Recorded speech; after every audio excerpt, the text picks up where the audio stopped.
Bharat summit total disaster. Revanth Reddy 100 కోట్లు పెట్టి Bharat summit సదస్సు నిర్వహిస్తే ఒక ప్రపంచ నాయకుడు రాలేదు. ఇది భారత్ సమ్మిట్ కాదు, కాంగ్రెస్ సమ్మిట్. ఒక ప్రెసిడెంట్, ఒక ప్రైమ్ మినిస్టర్, ఒక గ్లోబల్ సెలబ్రిటీ, 3000 మంది బిలియనీర్లు ఎవరూ రాలేదు. తెలంగాణ రాష్ట్రాన్ని, దేశాన్ని సర్వనాశనం చేసిన సమ్మిట్ ఇదన్నారు KA Paul.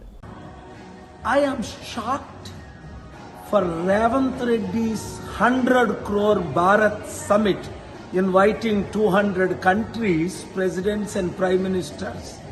Not one came, not one billionaire out of 3,000 billionaires.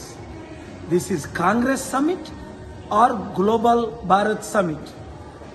He took all the proposal from me. పులిని చూసి నక్కలు వాత పెట్టుకున్నట్టు ఉంది ఈ Revanth Reddy summit. Bharat summit, global peace summit. నేను గ్లోబల్ పీస్ సమిట్ పెడతానంటే ఒప్పుకొని బిలియనీర్స్ని, ప్రెసిడెంట్ని, ప్రైమ్ మినిస్టర్ని తీసుకొద్దామని ఈ మధ్యన సల్మాన్ ఖుర్షీద్ కూడా నన్ను ఢిల్లీలో హోటల్లో కలిశారు. ఏమైంది? ఒక్క ప్రెసిడెంట్ వచ్చాడా? ఒక్క ప్రైమ్ మినిస్టర్ వచ్చాడా? ఒక్క గ్లోబల్ సెలబ్రిటీ వచ్చాడా? 3000 మంది బిలియనీర్లో ఒక్క బిలియనీర్ వచ్చాడా? ఒక్క కంపెనీ వచ్చిందా? అంటే వీళ్ళు కాంగ్రెస్ షో చేసుకోవడం.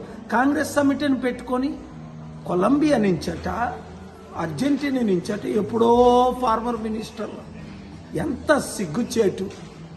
రాష్ట్రాన్ని సర్వనాశనం చేసి దేశాన్ని సర్వనాశనం చేసేసిన సమిట్ ఇది, ఈ భారత్ సమిట్.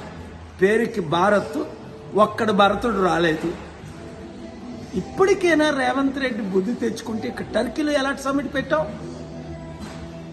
ప్రపంచ దేశాల్లో ఎలాంటి సమిట్లు పెడుతున్నావు అర్థం చేసుకోండి. మార్పు రావాలి, ఆ మార్పు మనమే తేవాలి. ఉగ్రవాదులు జమ్మూ కాశ్మీర్లో ఎంత ఘోరంగా నువ్వు హిందూ చంపడిశారు. కనుక శాంతి రావాలన్నా, గ్లోబల్ పీస్ రావాలన్నా, ఇన్వెస్ట్మెంట్స్ రావాలన్నా పాలన రావాలి, పాలన మారాలి. మీ అందరూ కమిటీలు వేయాలి. Thank you very much. ఈ వీడియో అందరికీ షేర్ చేయండి. God bless you.